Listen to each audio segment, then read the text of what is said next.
Computer. All right. Hello, I'm Alex, the Adult Services Librarian at Penn Yan Public Library. Thank you for joining us. I am pleased to introduce Michael Reiff, our resident film expert. Mike is a graduate of Fredonia High School, like me, and also SUNY at Geneseo, and UB, right, Mike? That's right, yeah. With masters in English and film studies. Is that how that worked? How did that work? Yeah, media studies we call it, but I just did movies, yeah.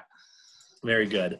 And we're happy to have him here all the way from far-flung Auburn, New York, to discuss the work of the Coen Brothers, particularly that classic "Oh Brother, Where Art Thou?" Give us what you got, Mike. What's going on? Absolutely. So I'm going to share the screen really quickly, and we're going to be walking through a couple key things in the film. So Oh Brother, Where Art Thou is the Coen Brothers' sort of middle film in a long and illustrious career that they've done. This comes out around 2000, and I'm going to talk about some of the references they're making to kind of make a foundation for the film. I'm going to talk about some of the visual style that's involved in the film, and I'm going to talk about some big themes at the end and how I think they kind of compare and contrast to some of the other Coen Brothers films.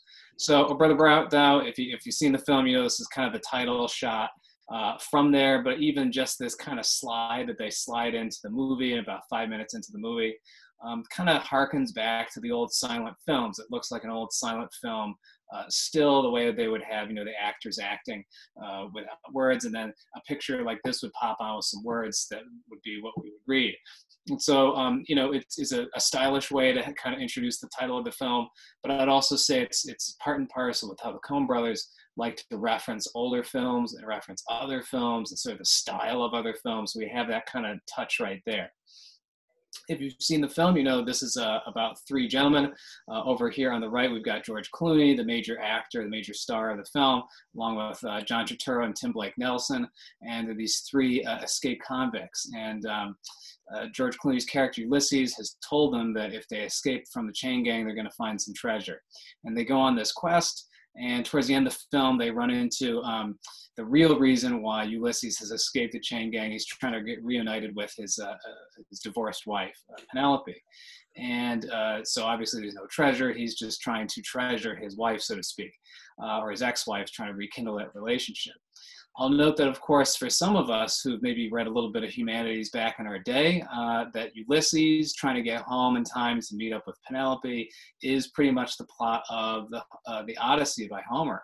And while you might be looking at this ye old picture here and thinking, well, if that's Ulysses, that doesn't look a whole lot like George Clooney. Of course, you get to the end of the film, maybe it does look a little bit like Ulysses. So that's something to be thinking about there. But I'm not just going to talk about fake beards. If you have passing knowledge or Google, Wikipedia, Oh Brother, Where Art Thou, you'll know there's a bunch of obvious things that connect these texts. You've got the sirens, these women who ensnare the three ex-felons and sort of trick them into stealing, I think, their car, but then they have the car later, so I'm not sure what's happening in that scene. But we've got the sirens, we've got the Cyclops played by John Goodman. Turns out also he is a KKK member, so his blindedness is perhaps both moral as well as incidentally physical. There's a great book about the Coen Brothers that Penn Yan's Adult Services Librarian Alex Androsik actually gave me, which was great. But in the text, I read it, and they referenced it also. There's a bunch of other sort of niche references, maybe the evangelical Baptist individuals who are going down to the water to pray, stand in for the Lotus Eaters, I think it was, a cult group in the Odyssey. So, you can kind of pepper this as you will, but that's, of course, not the only reference we have. I'd also note sort of this demonic sheriff isn't usually mentioned, but the fact that the Coens often show him with this kind of Baroque Rococo eyeglass wear thing going on that often is reflecting fire, as though fire's in his eyes, is an interesting, fantastical flourish. This Deus Ex Machina, sort of hand of God flourish at the end that saves them as much as almost drowns them. The water crashing through the cabin feels kind of a fantasy and Homeric. And then even this idea towards the middle, after the sirens ensnare them with booze and whatnot, the idea that Tim Blake Nelson's character thinks John Turturro's turned into a frog, It's not really magical realism or fantasy, right? Because of course he's somewhere else. The frog just ended up in the shirt.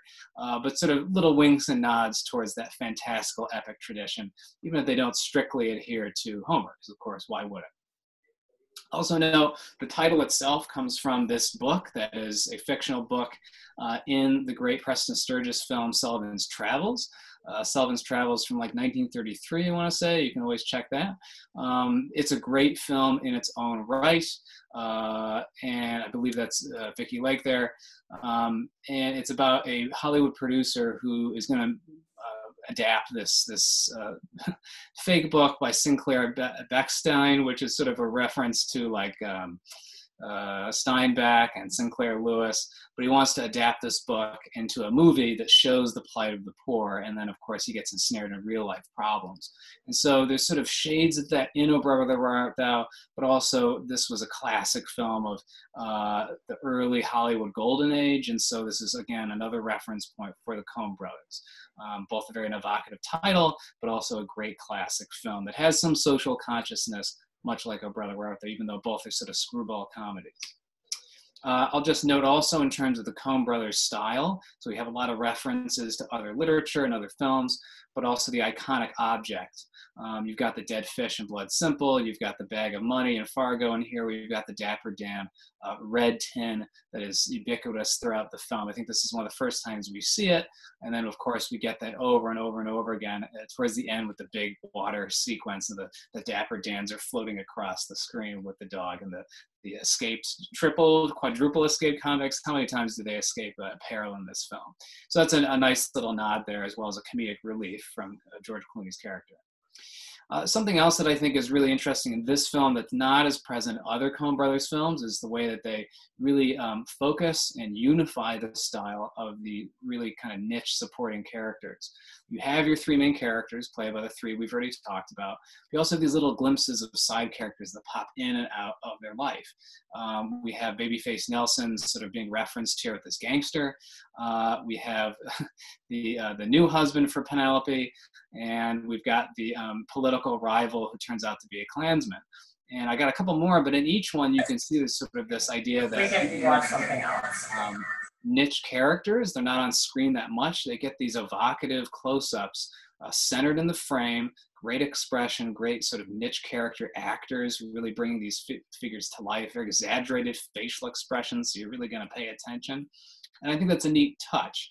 The Coen Brothers have always done well with interesting, oddball characters, but in this film, they also give us a visual reference point, these centered, very close up, sometimes a little garish, sometimes a little strange visual cues that, and there's the child walking towards them with the gun. We get later on a very close-up shot of him as he drives in to save them from the police.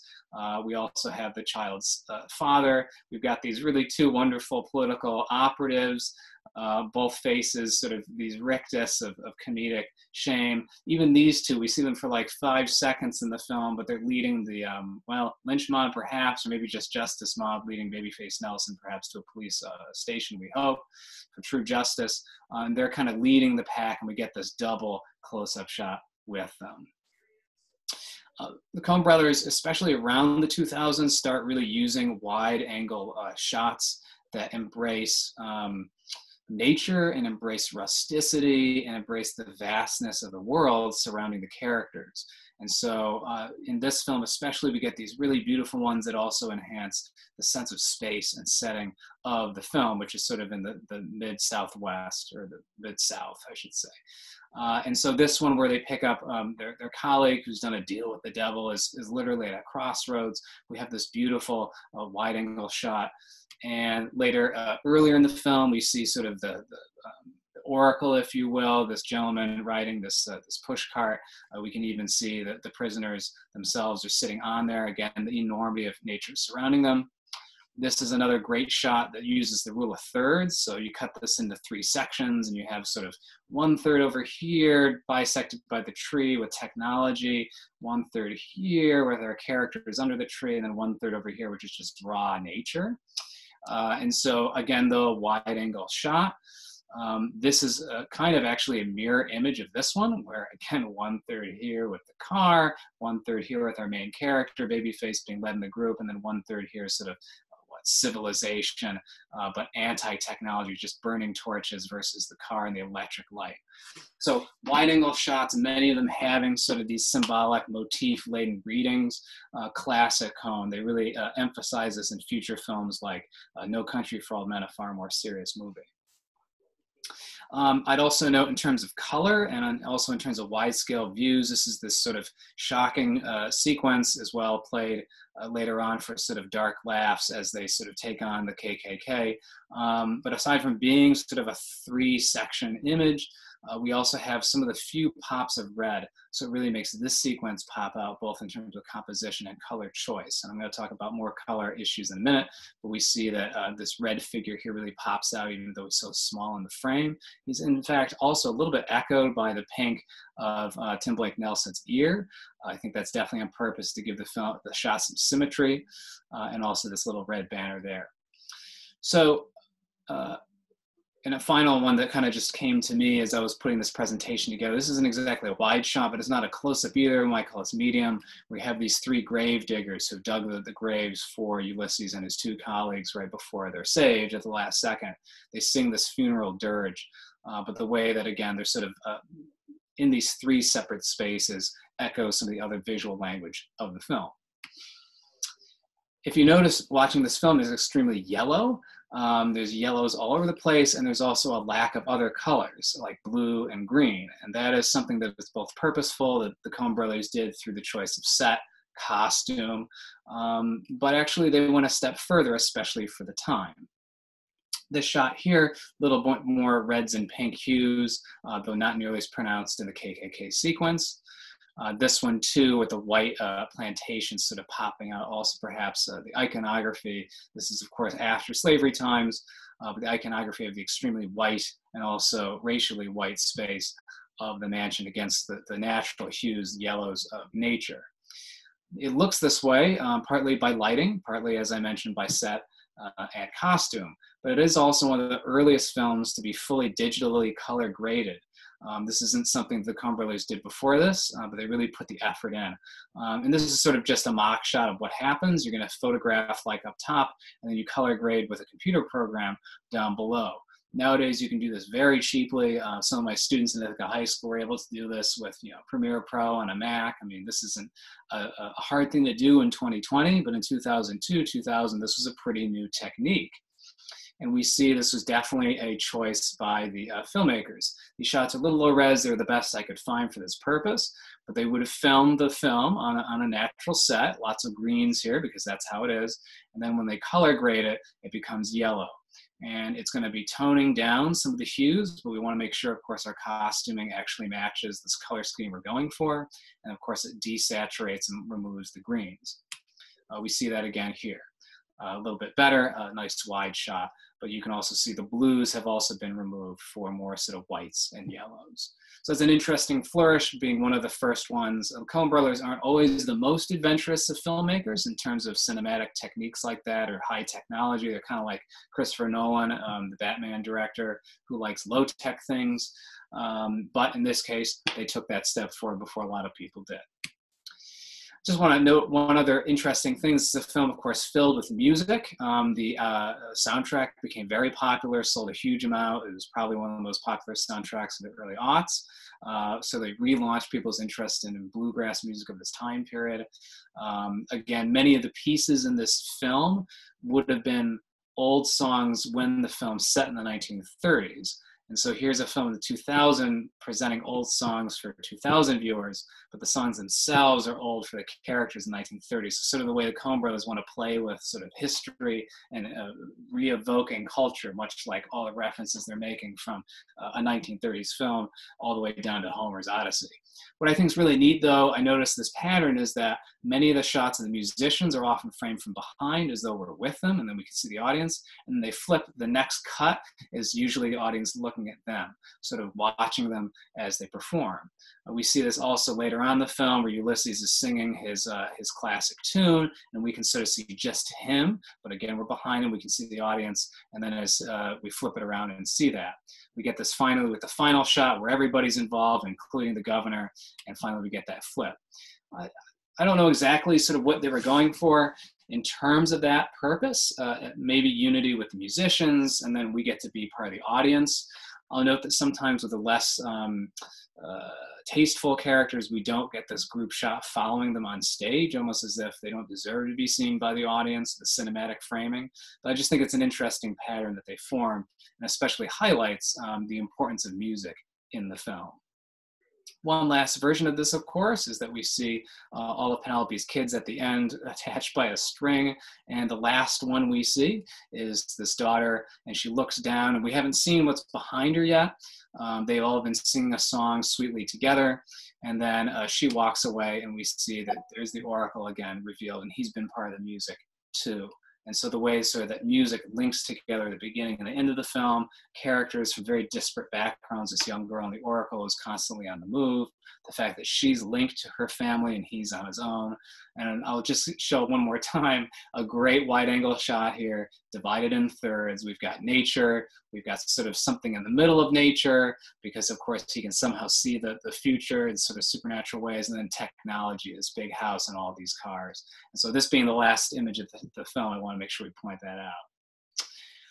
Again, we've got this great moment where here the two of the characters, Timberlake Nelson and George Clooney, watching a movie. This is a very famous shot from the film, but also very referential towards the entire Coen Brothers experience. Characters talking about movies or being in a film that sort of is referential of other films. And so I do want to talk about the Coen Brothers whole over here for just a second. If you really think about it, or maybe I'm just sort of picking and choosing, you decide. They're dramas, they're darker films, they're non-comedies, although often their darker films have some comedy in them, are often films about loners. So here we have No Country for Old Men, where a lone individual is trying to get away with a stolen sack of money.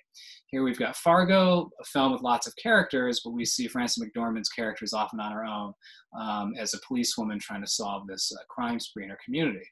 In the lesser known films, like A Serious Man, we have this college professor who feels very alone in his community and also separated from his faith.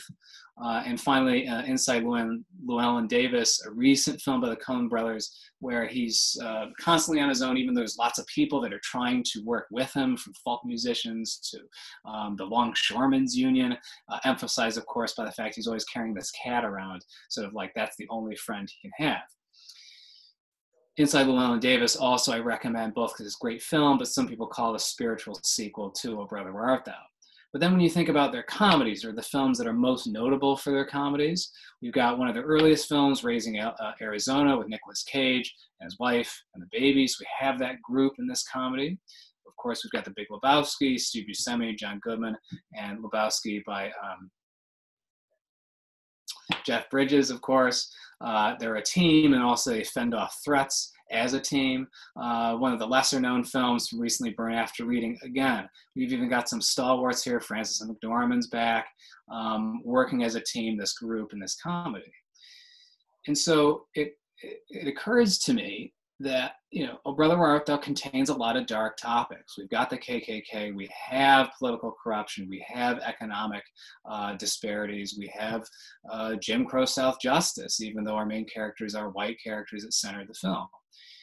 And yet, I think if this had just been about one of the characters, imagine if this film was just Timberlake Nelson's character, John Turturro's. When John Turturro is alone, when he's captured by the police, it's a dark scene. It's probably the darkest scene of the film, when he's being tortured. But it's because he's alone. He doesn't have his friends with him. And so I think to myself that when we think about this film, but also the Coen Brothers comedies, or the films that have a comedic feel in the arc of a comedy, that resolution is good instead of dark and more cynical, community, camaraderie, companionship, often it seems turn tragedy into comedy for the Coen Brothers. And I'll just note, well, at least the Coen Brothers version of comedy, right? Because it's always a little bit different. So folks, I'm going to leave you with those thoughts there. I appreciate you tuning in. I'll note that we're going to try to make this, if possible, a monthly thing, schedules permitting. And also, depending on what films are freely accessible to the public, Right now, if you go to some web services like imdb.com, they're currently showing Crouching Tiger, Hidden Dragon. It's one of my favorites, so that may be one of the films that we will be talking about soon. Ang Lee's Wuxia film. Also, they've got Ang Lee's Life of Pi, though, so we might do a Ang Lee marathon coming up. We'll see how much Ang Lee Alex can tolerate. So, okay, everybody, thank you so much. All right, thank you, Mike, and that was great. And if folks have questions, they can feel free to unmute themselves and ask. And maybe while they're gathering their thoughts, I just want to show off my movie knowledge, which is much less than yours. You are my big movie buff friend in my life. But those wide shots you were describing from Where Art Thou were reminding me a little bit of the work of our friend Terrence Malick. Would you say a fair comparison? I think that's a great point, especially this film, which is, tinted towards the gold, much like his second film, Days of Heaven, which he only shot at sunrise and sunset. That must have been the most painful experience for the entire cast. But yeah, it does have a Malickian feel. This also, his first film, Badlands, which is, set in North Dakota, but it feels kind of like at times a Faulkner novel in terms of sort of those wide spread out communities, and here we have it even more exaggerated because it's the Depression era and all these farms are spread out. So that's an interesting call there. There's usually not too much overlap between Malick, who's very poetic, and the Coen Brothers, who are very clipped and precise. And yet I think you're onto something with especially Oh Brother, which has that elegiac feel. Yeah, very different filmmakers, but just a little overlap there. For sure. And I really loved your observation about the dividing line between the Coen Brothers comedies and tragedies. That's a really interesting take. It seems to stand up. That's a future article for you, maybe. Yeah. Interesting. I like it. Yeah, it's great. Does anybody else out there have any questions for Mike about Oh Brother, Where Art Thou, or the Coen Brothers in general, or anything that else occurs to you? You can unmute yourself and ask away. How do we unmute? Oh, you just did it, or you have been. Luckily I've been quiet. I don't know if this is not so much a question, more like a commentary. I was very interested in hearing about the composition things because, of course, I do photography. And so you're talking about the rule of thirds, very important rule in photography and art in general. But when you show the slide of the redness up in the upper left corner, I guess that's one of the KKK leaders, I guess. And then there's the character with the reddened ear. That creates a dynamic line, a diagonal line in rules of composition, creates that dynamic flow between one area and another, cutting across the screen and actually kind of making a connection between the KKK leader and the character on the run or seeking to help his friend. So I'm wondering if maybe there's a subtle hint that, yes, the three George Clooney people are sort of the good guys, the protagonists, and the KKK guy, of course, is, evil, wicked antagonist. But yet, are we getting a suggestion that they're kind of connected, maybe? It's an interesting point. I would say, I think probably the use of the color linkage is more for those diagonal lines, especially in this period, and sort of making a dynamic image, as you were talking about, Diane.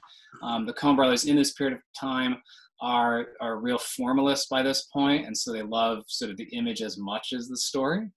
Okay. But I will say this, that, especially perhaps 18, 20 years later, this film, by being about a time period when African-American individuals were especially the most hardest hit by the prison industrial state sort of ramping up, it might raise not an eyebrow, but it's certainly an interesting void that Black characters are so missing, if not sometimes just relegated. They do have their friend who's a great guitarist, and he helps out in a pinch here and there. But some critics that I was reading as I'm reading this, not critical, but film critics, were pointing out that, these characters aren't perfect. They sort of are guides through a very dark time, but because of their innocence, in terms of not knowing the full scope of what's around them, certainly in Tim Blake Nelson and John Turturro's case, and then George Clooney certainly acts as though he's all put together, but in many ways he's also quite the innocent fool. They're not perfect.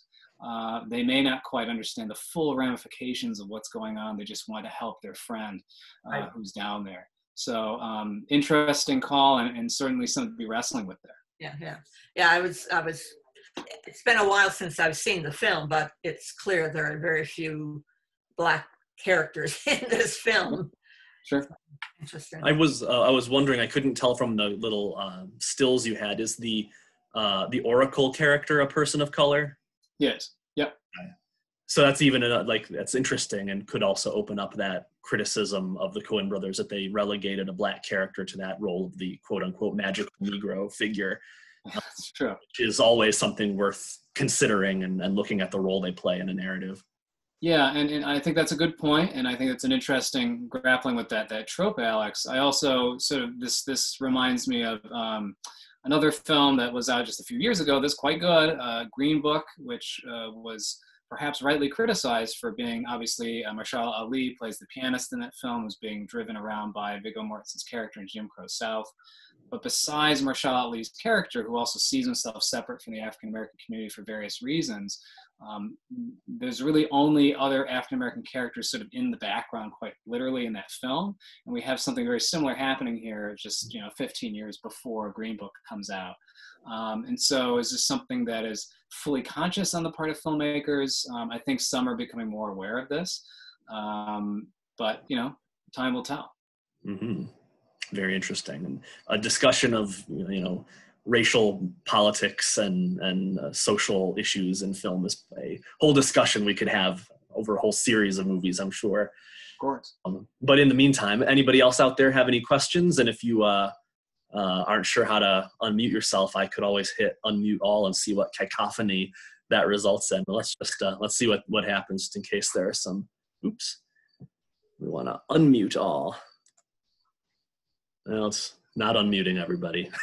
Sometimes people have themselves muted on their end. It won't let me unmute them. So if you got a question, you can unmute yourself. If not, hey, Mike told us all we needed to know.